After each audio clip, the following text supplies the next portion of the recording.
के क्वेश्चन करने से पहले एक बार हम इसके शेप की बात कर लेते हैं, ठीक है। तो देखिए वर्ग, ये एक ऐसी आकृति यानी कि एक ऐसा चतुर्भुज जिसके सारे कोण कैसे होते हैं, ये जो कोण होते हैं 90 डिग्री के, सारे एंगल कैसे रहेंगे 90 डिग्री के रहेंगे, जैसे कि हमने रेक्टेंगल में पढ़ा था, बिल्कुल वैसे ही। बस एक फर्क होता है क्या कि रेक्टेंगल में क्या कि ऑपोजिट साइड आपस में इक्वल होती थी, जबकि यहां पे इसकी चारों साइड आपस में इक्वल होती हैं। यानी मेरा मतलब कि AB equals to BC equals to CD equals to DA, ये होता है हमारा स्क्वायर। और दूसरा कि angle A equals to angle B equals to angle C equals to angle D equals to 90 degree, ठीक है।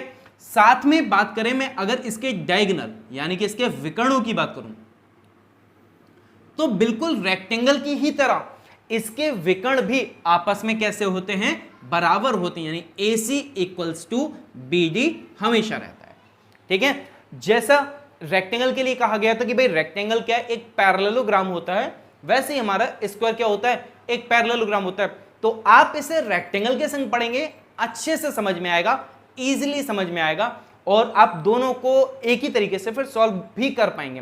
तो जैसा कि मैंने बोला कि ये पूरा रेक्टेंगल ही होता है, वो रेक्टेंगल होता है जिसकी लंबाई और चौड़ाई आपस में कैसी होती हैं, बराबर होती हैं, एक समान रहती हैं।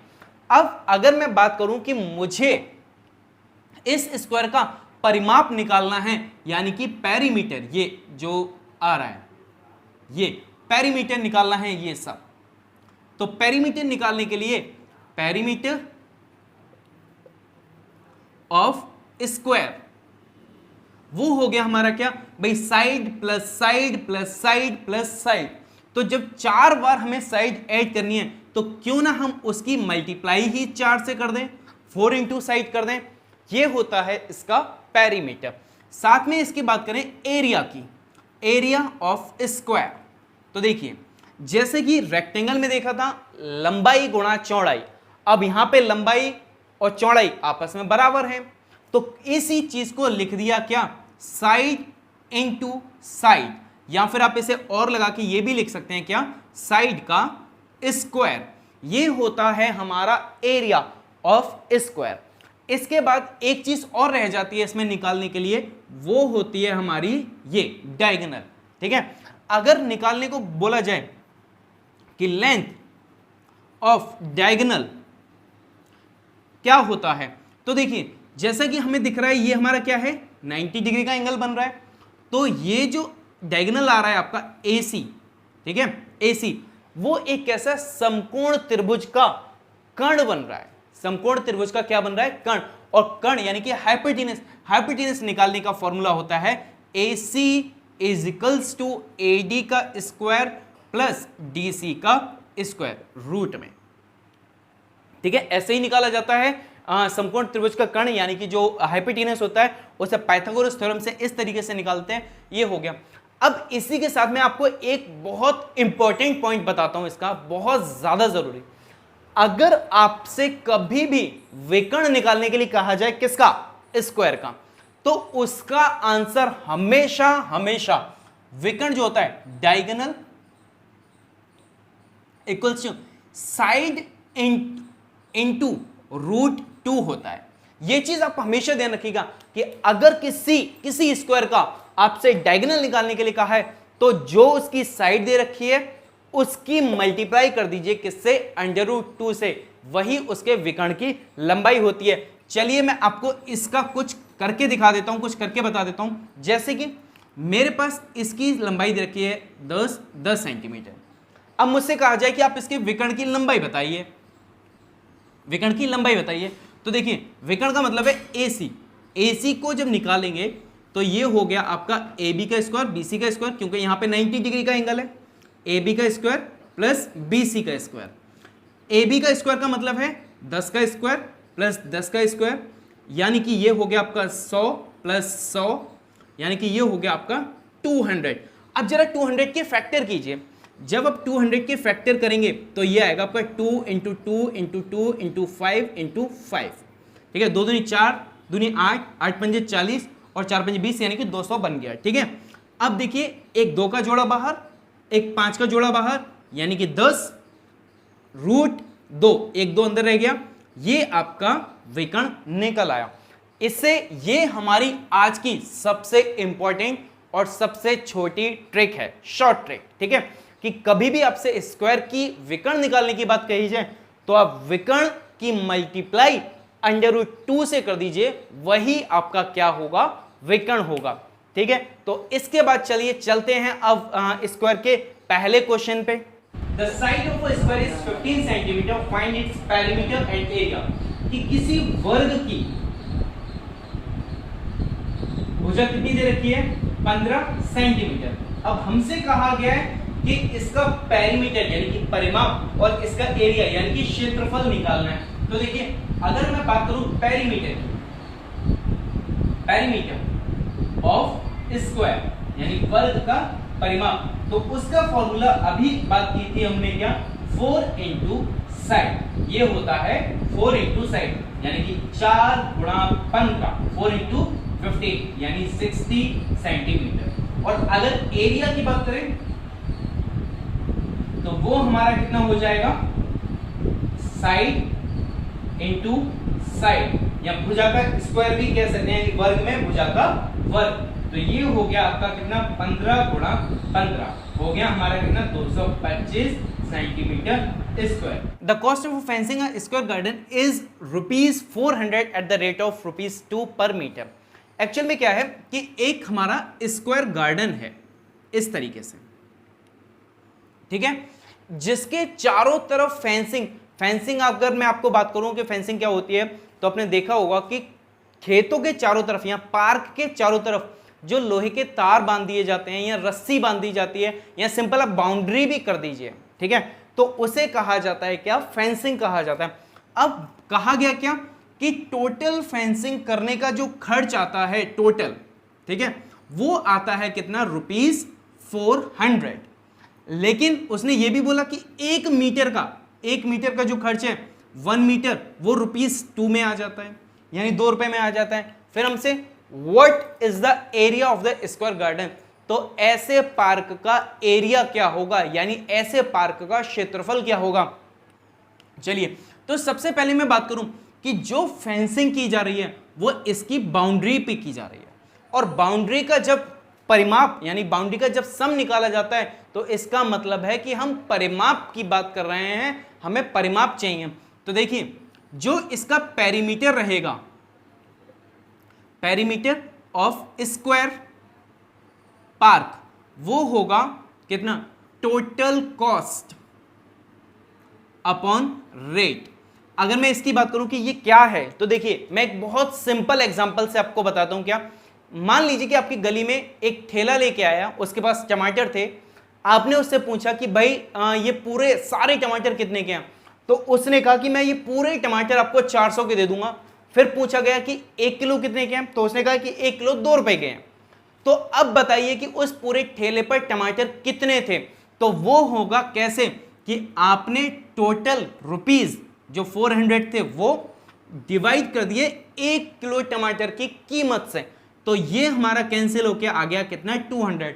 यानी कि उस ठेले पर 200 किलो टमाटर होंगे, तभी तो 200 का 2 से गुणा करेंगे, यानी 200 2 के हिसाब से कितने के बन जाएंगे, ₹400 के बन जाएंगे। ठीक है, ये हुआ हमारा। अब ये जो हमारा पेरीमीटर निकल के आया, तो वही हमारा क्या हुआ, पेरीमीटर कि टोटल पे खर्च हुआ ₹400, 1 मीटर का खर्च हुआ कितना, ₹200। तो जो लेंथ होगी, लेंथ की जब निकालेंगे तो लेंथ के लिए चाहिए टोटल कॉस्ट अपॉन 1 मीटर का खर्चा। ये हमारा आ गया कितना, 200 मीटर।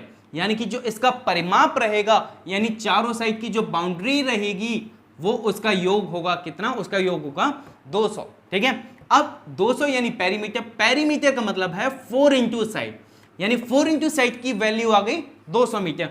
तो एक साइड की वैल्यू निकालते हैं, 200 अपॉन यानी 200 अपॉन 4, ये कैंसिल हुआ 50 मीटर।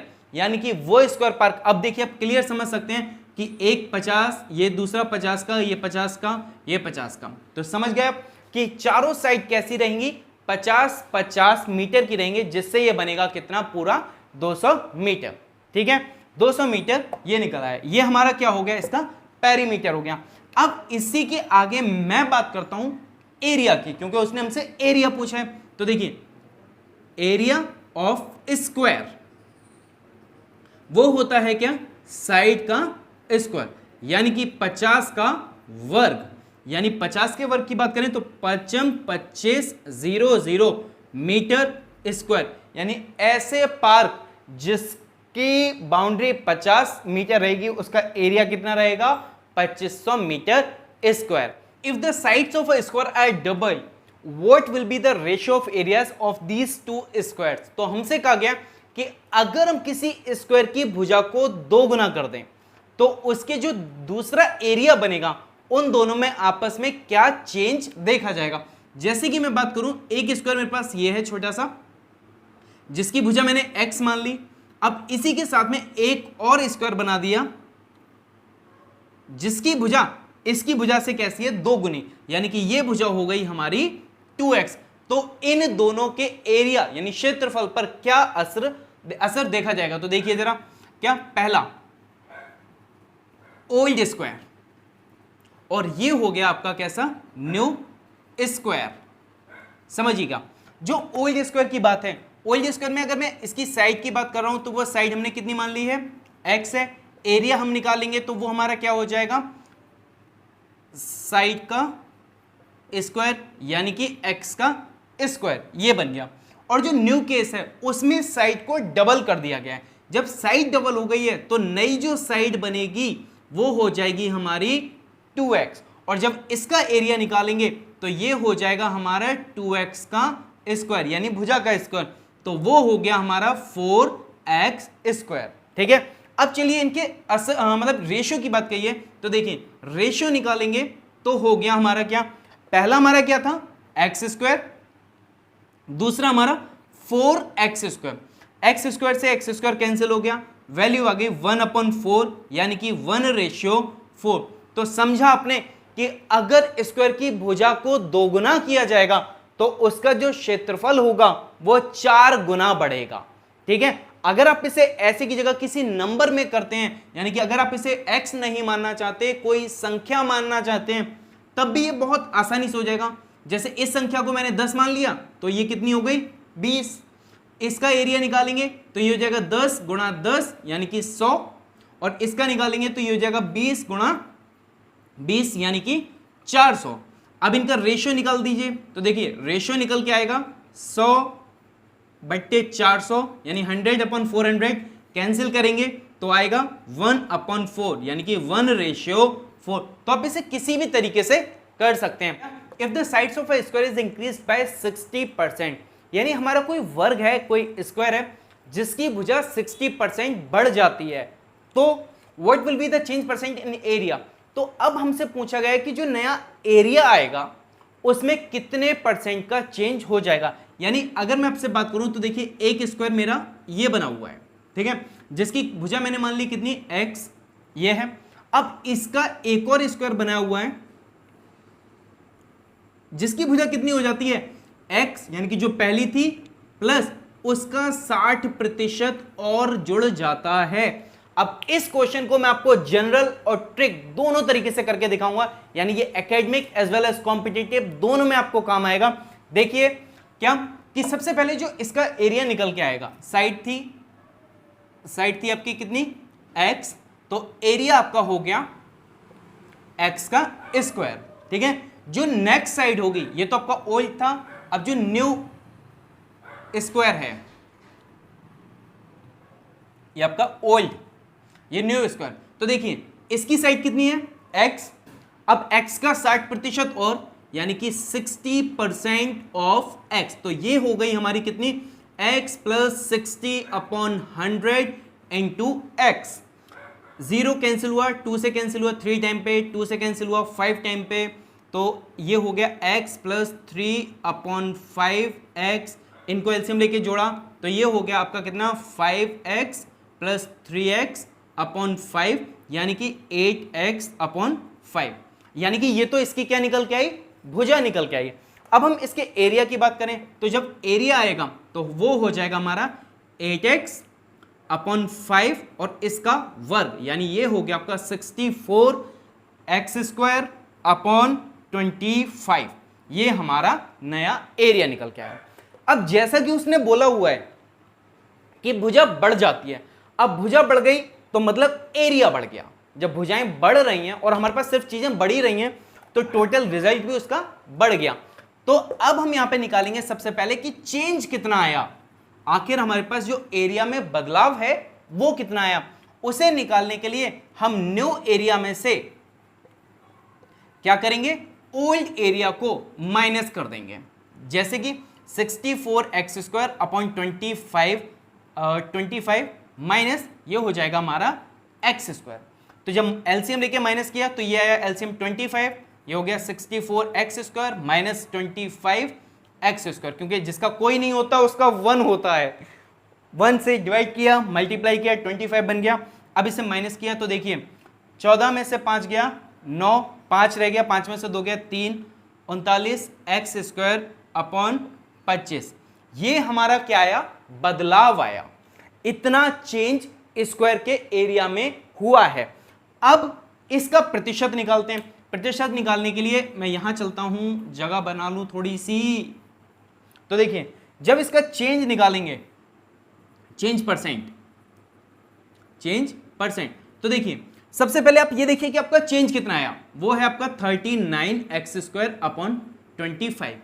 अब ये देखिए चेंज आया कहां से, चेंज हुआ है एरिया यहां से, यानी कि पहले x² था जो बढ़ के हो गया 8x अपॉन 5, यहां 64x² अपॉन 25, तो अपॉन में आ गया x²। अब क्योंकि प्रतिशत में है तो 100 यहां आ जाएगा।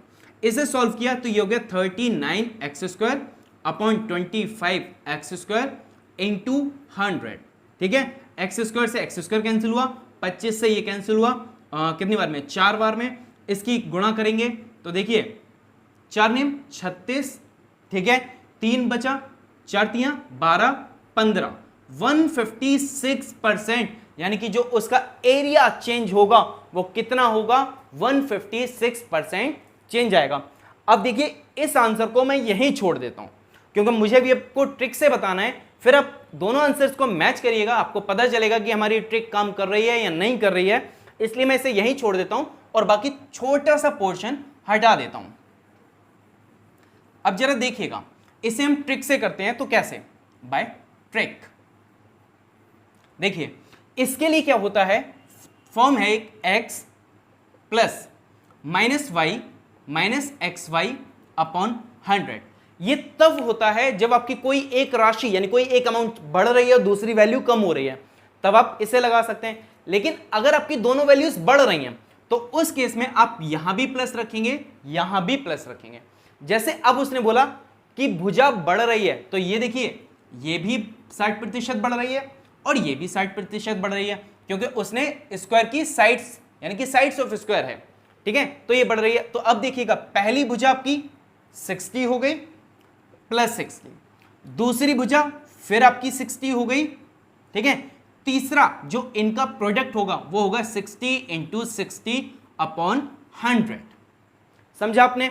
अब एक जीरो से ये कैंसिल, एक जीरो से ये कैंसिल, इनको जोड़ा तो 60 और 60 120 प्लस 6 छंग 36, ये बन गया, आया हमारे 156% का।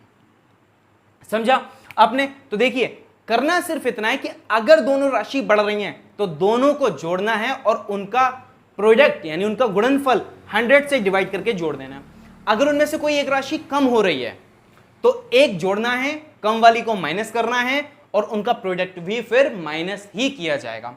ये थी आज की हमारी ट्रिक ऑफ द डे, ठीक है। तो चलिए इसी तरीके के और क्वेश्चंस लाएंगे, बने रहिए इसी चैनल के साथ, हमारी वीडियोस के साथ, देखते रहिए, सब्सक्राइब करिए, लाइक करिए। मिलते हैं अगले दिन अगली वीडियो के संग, एक नए कंसेप्ट के संग। Okay, bye bye.